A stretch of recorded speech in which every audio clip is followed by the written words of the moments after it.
Cette photo, vous la connaissez.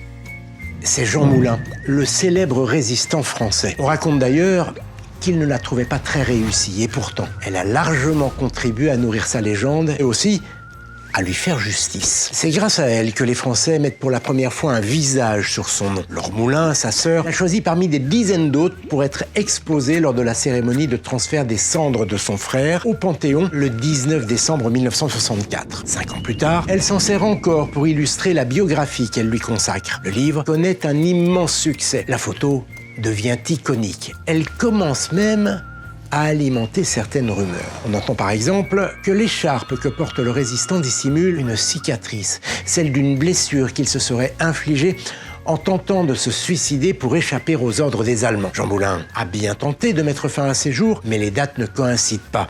La photo a été prise en février 1940, 4 mois avant sa tentative de suicide.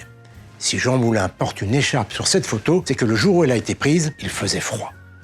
Des années plus tard, ce cliché servira aussi à piéger son tortionnaire, Klaus Barbie, surnommé le boucher de Lyon. C'est d'ailleurs dans cette ville que se trouve aujourd'hui le centre d'histoire de la résistance et de la déportation. En 1972, l'ancien officier SS se cache en Bolivie sous un faux nom lorsqu'il est retrouvé par un journaliste français. Pour le démasquer, celui-ci lui tend la photo.